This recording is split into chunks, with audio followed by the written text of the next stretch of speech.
Assalamualaikum warahmatullahi wabarakatuh.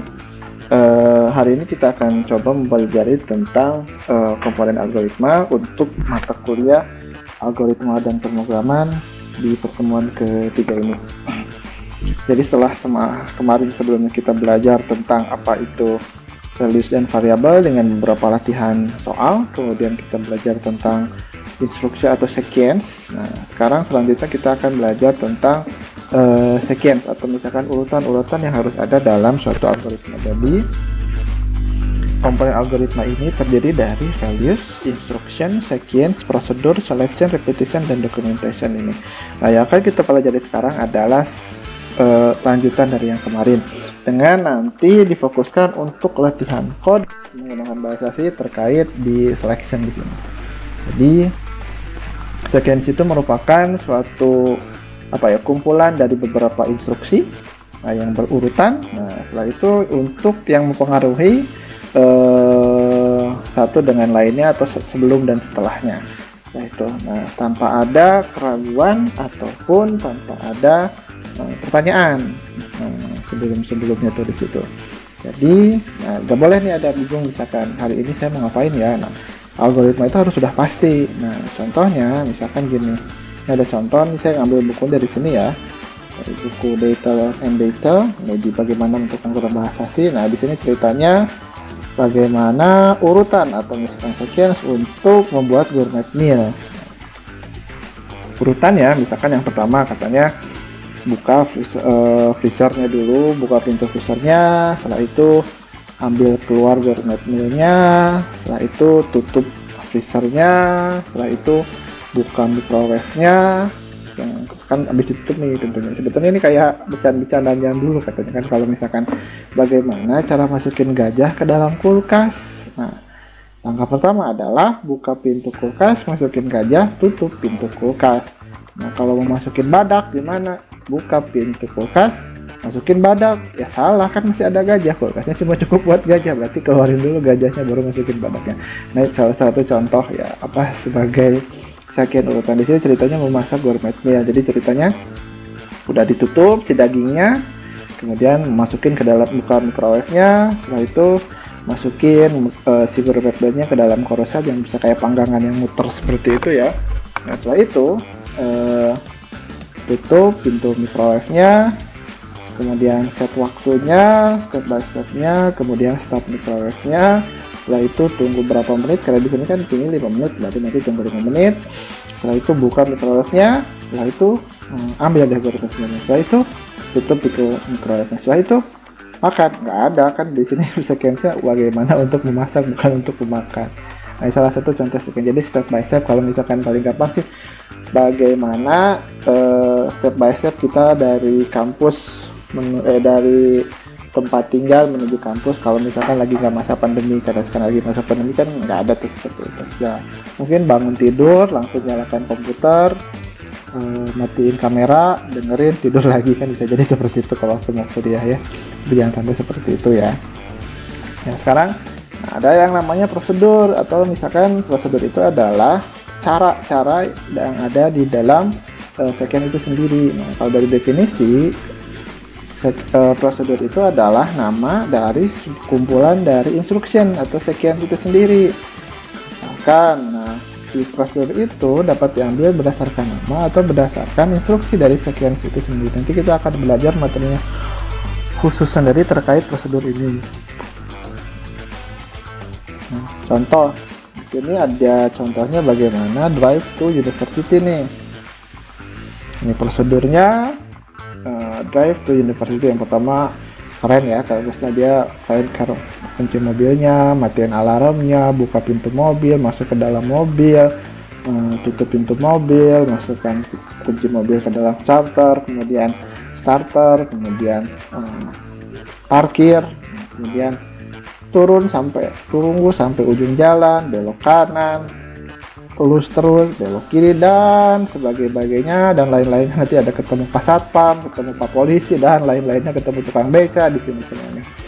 Sampai ada 60 sequence. Nah, ini semua bisa jadi sebuah bagian prosedur. Sampai ujung-ujungnya sampai nyari tempat parkir dan lainnya. Nah, ini semua bisa jadi bagian dari suatu prosedur yang lain. Nah, suatu prosedur bisa jadi bagian dari prosedur yang lain. Kok bisa? Ya bisa jadi kan, misalkan aktivitas di hari Senin. Nah, langkah pertama apa prosedurnya? Ya mengendarai itu ke kampus, kayak gitu. Nah, misalkan prosedur di hari Rabu. Nah, pertama bangun. Nah, bangun itu kan sebetulnya bisa jadi ada prosedurnya nggak? Bangun yang pertama adalah baca doa dulu mungkin, setelah itu buka mata, kebalik ya, buka mata dulu, habis itu baca doa, setelah itu tidur lagi dulu. Nah, ini kan banyak nih. Mandi juga kan sebetulnya ada prosedurnya.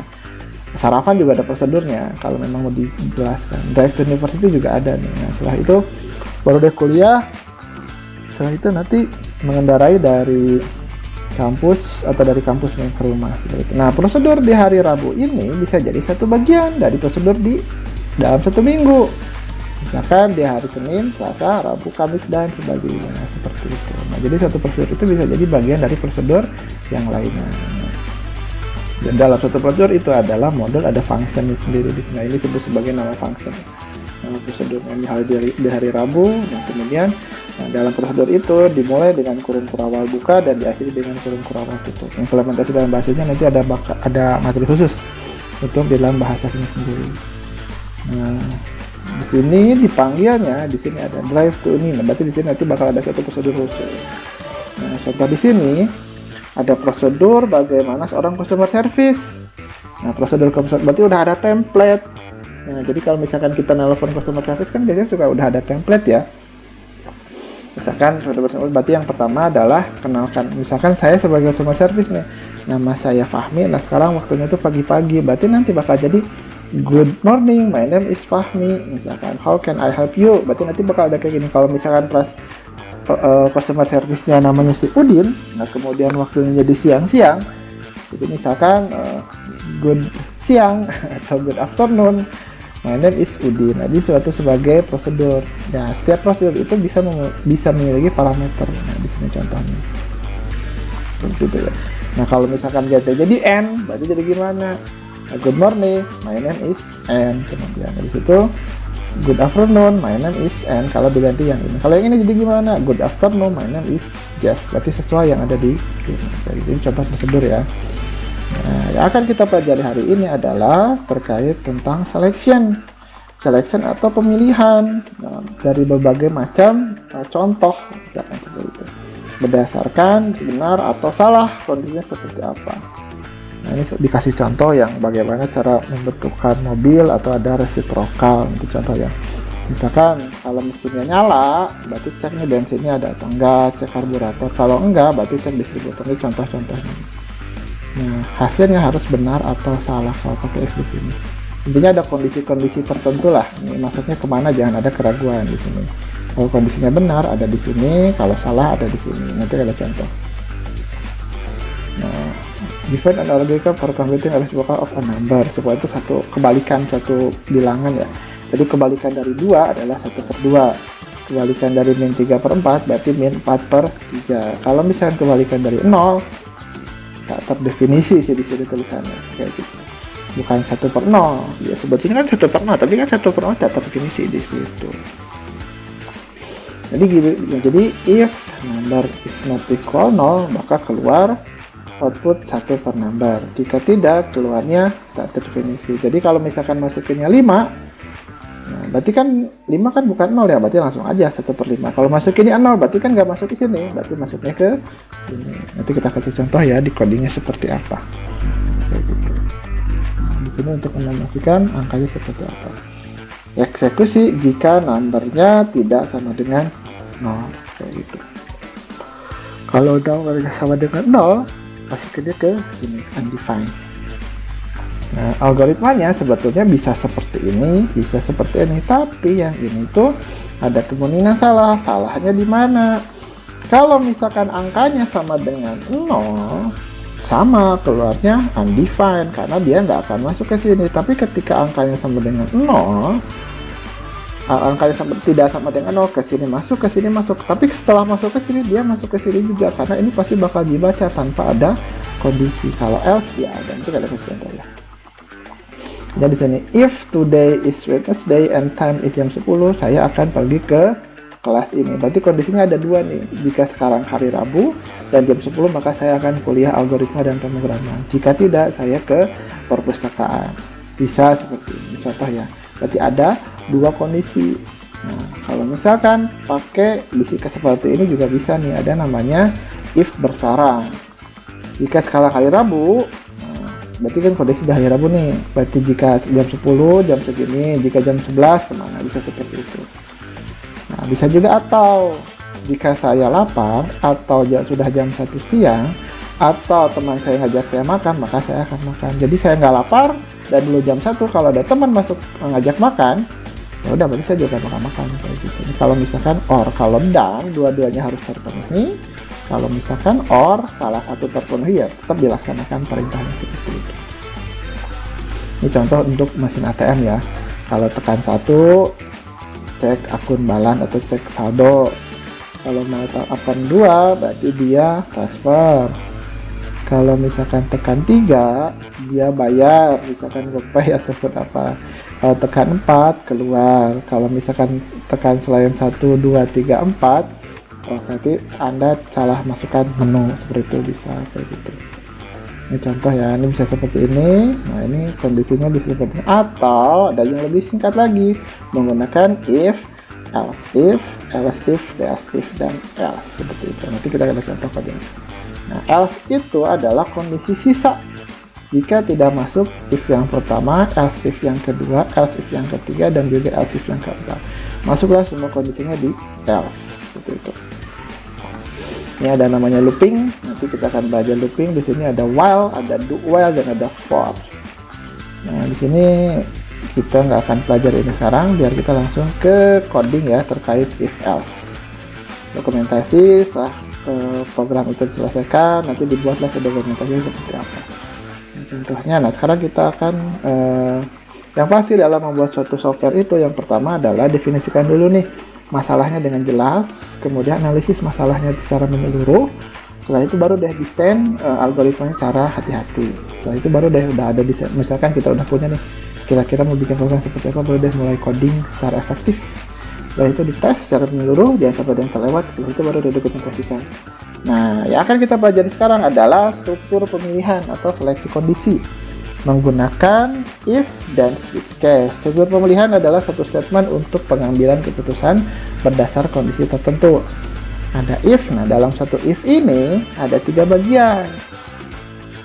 Ada yang hanya satu if, ada hanya 2 di satu kondisi ya. Ada if else, ada if else if, dan else. Ada switch case untuk kondisi nanti sama sebetulnya. Nah, bentuk dasar if ini adalah yang paling sederhana, mengandung suatu pernyataan tunggal yang dieksekusi jika ekspresi bersyarat adalah benar. Sintaks dasarnya if, kalau kondisinya ini ekspresi kondisi ini baru statementnya. Contohnya ini if else seperti ini untuk melakukan beberapa operasi yang berbeda. Jika salah satu ekspresi kondisional bernilai salah, maka digunakan statement else. Bentuk if else ini memungkinkan 2 alternatif operasi pemrograman. Sintaks dasarnya if, ekspresi kondisionalnya apa, baru else-nya. Nah, contohnya mungkin, nah sekarang lah kita buat ya. Kita buka kode blocks. Hari ini kita akan coba buat gimana? Mana kode blocks? Nah, ini. Kita coba akan buat project, ini project, kemudian go. Ini bahasa asing. Nah, berarti kita akan coba buat struktur pemilihan lah ya, seperti kayak gini. Next. Nah, ceritanya sekarang kita akan coba yang satu if dulu. Nama programnya, kasih nama program apa ya, kita akan mengecek suatu bilangan itu positif atau negatif. Berarti di sini saya kasih program cek bilangan positif atau negatif ya, kita pakai gini, positif atau negatif. Nah, sekarang logikanya gimana sih? Nah, sekarang saya pengen buat program. Yang pertama tuh input bilangan. Setelah di input bilangan, misalkan input bilangannya 5, nah, berarti keluar 5 adalah bilangan positif.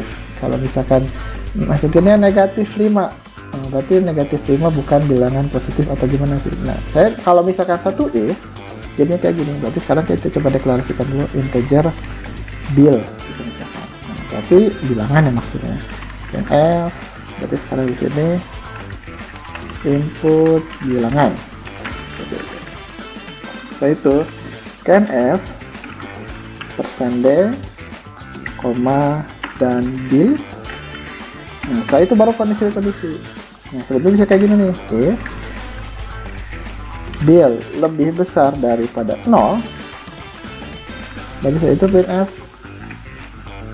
Nah, di sini baru bisa disebut kayak gini. %d adalah bilangan positif. Nah, persennya apa? Diadisi sama bil aja di sini. Apakah seperti ini sudah selesai? Ya, kita coba cek. Saya masukin 5. Oh, 5 adalah bilangan positif. Tapi ketika saya masukinnya negatif 4, nggak keluar apa-apa. Iya, nggak keluar apa-apa karena nggak masuk di kondisi sini. Kan yang di print kalau kondisinya lebih besar dari 0. Nah, kalau mau ada kondisi seperti itu harusnya, nah, gunakanlah perintah else. Else itu untuk kondisi yang tidak masuk dalam if. Misalkan printf, berarti di sini buat aja di sini. Set, kita buat sama. N adalah bilangan bukan positif. Pak, kalau bukan positif pasti negatif nggak? Saya cek aja dari dulu ya. Saya cek ke sini. Negatif 5. Negatif 5 adalah bilangan bukan positif. Betul, memang bukan bilangan positif. Tapi apakah itu negatif? Ya udah Pak, kita buatlah negatif. Ya udah. Oke. Jadi kalau bilangan positif adalah bilangan negatif dong. Kita cek. Bilangan 5 positif. Oke, gak ada masalah. Negatif 4 lah. Betul. Wah, selesai programnya. Enggak. Kita cek ke sini. 0. Masa 0 adalah bilangan negatif? Kan salah. 0 itu bukan positif, bukan negatif. Nah, kalau ada kondisi seperti ini, berarti else-nya kurang lengkap. Harusnya pakai else if. Yang dimaksud sebagai negatif itu kalau apa? Nah, disebut negatif itu kalau gimana? Bilnya kurang dari 0. Baru disebut bilangan negatif. Nah, sisanya gimana? Sisanya masuk di else. Terus satu lagi yang perlu diingat. Kalau if pasti harus ada kondisinya apa. Kalau else if juga harus ada kondisinya apa. Kalau tidak ada tulisan if-nya, jangan ada kondisi karena ini adalah kondisi default yang tidak harus kondisi sisa. Berarti bilangan kalau nggak positif, negatif, sisanya pasti bilang itu apa? Bilangan itu adalah 0. Berarti di sini bisa dipakai kayak gini nih. Nah, di sini adalah bilangan 0. Coba kalau menjadi titik koma itu. Nah, 0 adalah bilangan 0. Ya iya betul, 0 adalah bilangan 0. Oke ya, satu setengah itu ya. Berarti di sini kalau saya bisa dilihat, ini pasti bilangan apa? Ya positif. Kalau misalkan saya run lagi, nah adalah bilangan negatif. Berarti ya sampai sini. Berarti di sini untuk kondisi if, else if, dan else. Pak, apakah untuk ini aja? Enggak, banyak sih. Nanti abis ini latihannya adalah saya mau nanti lanjutkan ya. Contoh, saya membuat contoh kayak gini. Untuk soal latihannya, untuk mengecek bilangan itu ganjil atau genap. Kalau ganjil atau genap gimana? Nah, saya cek di sini, cek ganjil genap. Next. Oke, ketik sini. Kita buat di sini program cek ganjil atau genap. Perintahnya gimana? Sama sih. Misalkan bilangan, habis itu printf, itu input bilangan, setelah itu scanf, pakai %d, kemudian di sini sama dan bil. Nah, setelah itu gimana? Nah, coba cari di Google misalkan apa sih definisi bilangan ganjil atau definisi bilangan genap. Kita mau definisi bilangan ganjil dan genap. Kalau misalkan bingung. Bilangan ganjil adalah suatu bilangan yang jika dibagi 2 maka bersisa 1. Bilangan genap adalah bilangan yang habis dibagi 2. Berarti gimana sekarang kalau misalkan habis dibagi 2? Berarti kan barulah kita gunakan modulo. Berarti modulo itu gimana? Berarti if bilangan modulo 2 berarti kan habis dibagi, misalkan dibagi 2, sisanya berapa? Kalau habis itu kan berarti kan sisanya 0. Berarti di sini kita bisa pakai if sini else. Berarti di sini if bil modulo 2. Nah, kalau ada angka di sini begini sama dengan 2 kali 0, berarti di sini baru ada printf salah printf %d adalah bilangan genap. %d-nya diisi angka sama yaitu si bil. Nah, sisanya seperti ini. Kalau nggak ganjil ya genap pilihannya ya. Apakah kondisinya harus seperti ini? Enggak sih. Bisa nggak kalau misalkan dibalik if bil modulo 2 sama dengan 1? Ya boleh. Karena kalau di modulo 2 itu sisanya ya kalau nggak 1 ya 0. Kalau misalkan sisa hasil baginya 0 ya pasti genap. Kalau sisa hasil baginya 1 ya ganjil. Kalau kayak gini kita cek dulu deh. Masukin berapa? Belakangnya 3 pasti ganjil. Masukin 8 pasti genap. Kayak gitu. Masukin 11 pasti genap. Kayak gitu. Ini adalah satu bilangan jika modulo 2 sama dengan 0 maka berhasil ganjil. Nah nanti saya mau ada latihan ya, habis ini nanti akan ada latihan bagaimana jika outputnya inputannya sama ganjil, hanya satu bilangan, tapi keluarnya nanti saya pengen kayak gini, bilangan ganjil positif, genap negatif, atau jadi nanti ada 5 kondisi, genap positif, genap negatif, ganjil positif, ganjil negatif, sama satu lagi bilangan 0. Jadi nanti ada 5 kondisi, bagaimana cara menyelesaikannya. Ini untuk tugas mandiri ya, untuk pertemuan 1 yang pertama. Nah, setelah itu gimana? Nah, sekarang saya coba latihan lagi ya. Kita akan coba buat program untuk cek yudisium. Nah, cek yudisium. Maksudnya yudisium itu apa sih, Pak? Yudisium itu adalah gelar setelah nanti kalian sidang. Nanti ada gelarnya apakah cum laude atau misalkan tidak cum laude, misalkan di sini keterangan yudisium atau misalkan apa ya, klasifikasi gelar yudisium perguruan tinggi ya. Gimana nih? Nggak step itu nih. Kalau nggak sadar, nah ini nih. Kalau IPK-nya 2,76 sampai 3, dia itu memuaskan. Kalau 3,1 sampai 3,5 itu sangat memuaskan. Kalau 3,51 sampai 4,0 itu tidak hujan. Coba buat aplikasi seperti ini. Kayak inputannya gimana? Misalkan saya buat kayak gini ya. Kasih judul dulu, program cek yudisium.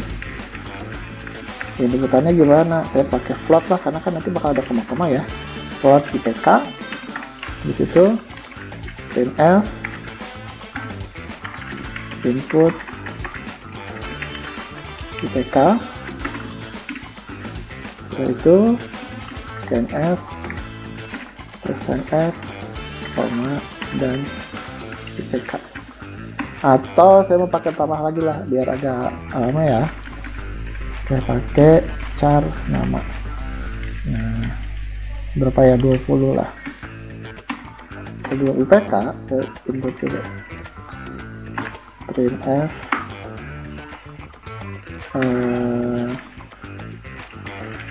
input nama,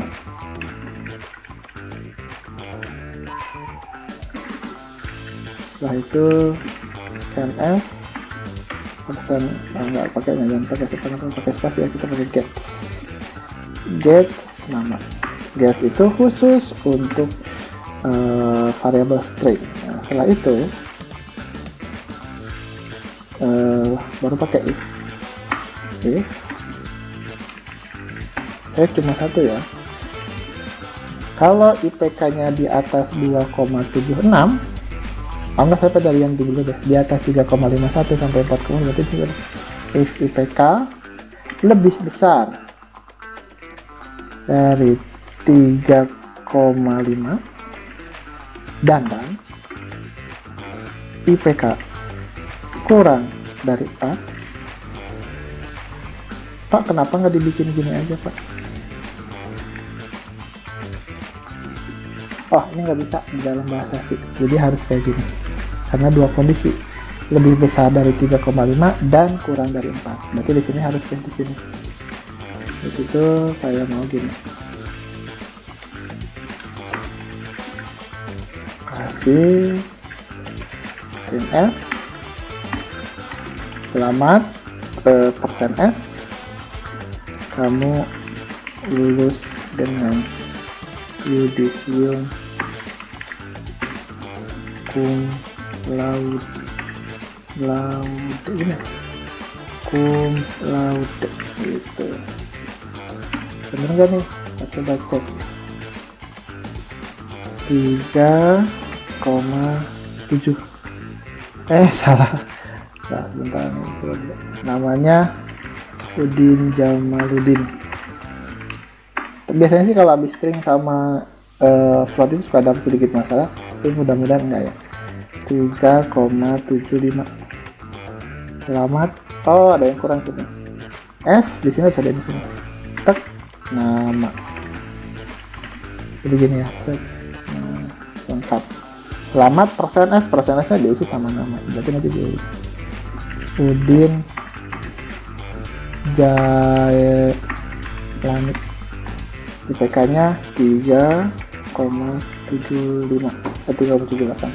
Selamat menjalani kamu lulus dengan yudisium cum. Nah, setelah itu kalian lanjutkan bagaimana jika tambahkan kondisi berarti nanti untuk else if kondisi yang 3,1 sampai 3,01 sampai 3,5. Nah, kalau di bawah 2,76 Anda tidak lulus aja lah. Jadi ada 5 kondisi ya. Ujian sangat memuaskan, tidak lulus, dan satu lagi input IPK salah. Ya masa ya nanti IPK-nya 5, makanya nanti sudah ada 2 tugas ya di sini. Oke. Nanti sampai sini ya, nanti ada kondisinya. Jadi untuk if else itu kurang lebih kayak gini ya. Seperti ini. Nah, sekarang balik materi ini. Struktur penulisan step by step-nya. Ada berapa if else atau else if yang paling banyak ya. Berapapun juga boleh asal bisa diselesaikan gitu.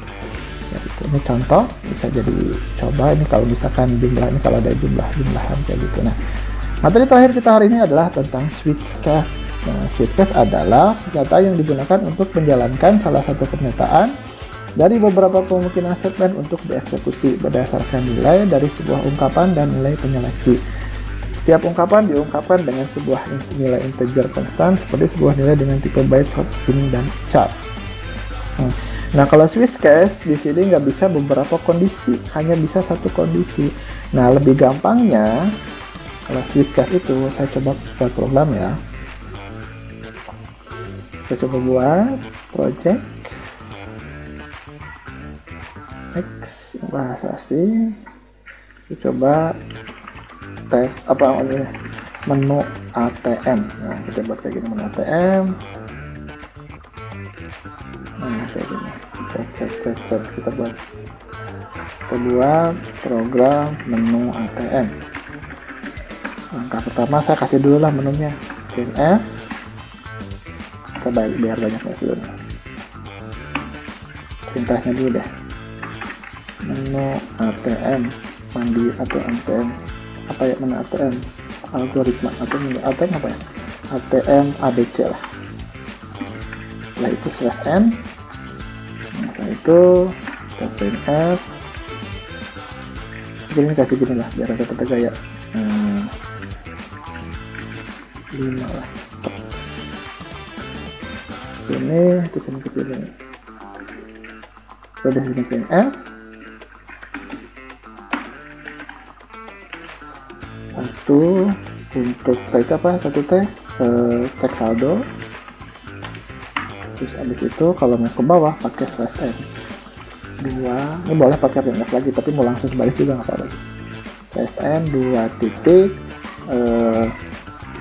transfer, slash n lagi 3 titik untuk pembayaran misalkan ya,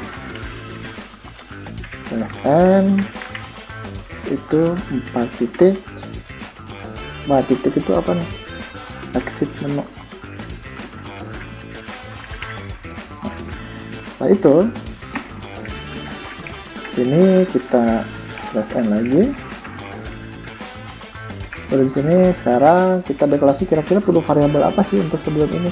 Nah berarti sebelum ini kan kita perlu deklarasi variabelnya kita misalkan integer pilih menu atau integer pilih aja lah.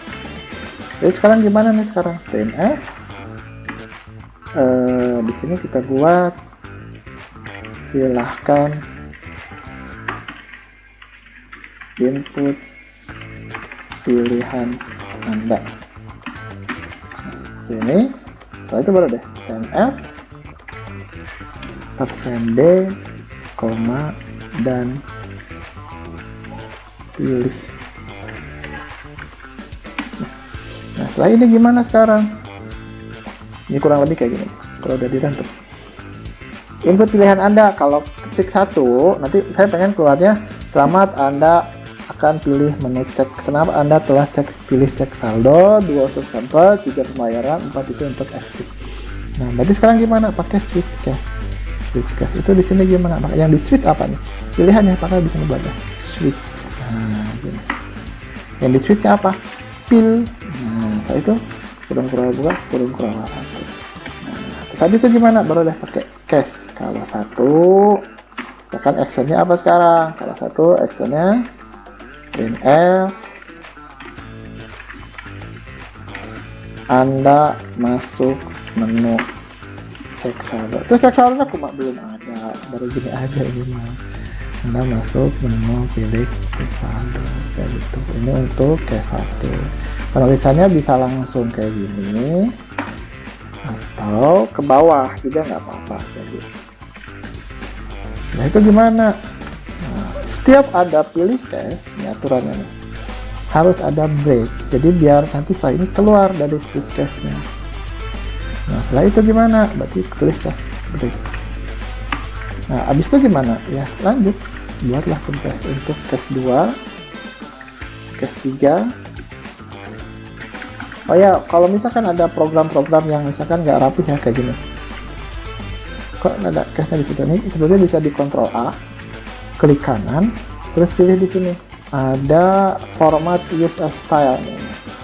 Nah, jadi tulisannya jadi lebih rapi tuh. Karena dalam satu pemrograman itu ada apa ya? Standar penulisan untuk bagaimana dia bisa menjorok ke kanan atau ke sebelah kiri. Ini case 1, case 2, case 3, case 4, dan jangan lupa sediakan untuk default. Nah, default ini untuk apa yang ada di sini? Induksi yang dijalankan sesuai dengan nilai pada case yang terjadi. Apabila tidak ada, maka induksi pada default yang akan dijalankan. Berarti di default ini nanti akan dijalankan. Terus kalau default gimana kondisinya? Ya kalau nggak masuk 1, 2, 3, atau 4 lah intinya mah. Kalau 1 jelas cek saldo. Kalau 2 itu apa sih tadi? 2 itu menu transfer. Kalau 3 itu menu pembayaran. Kalau 4 itu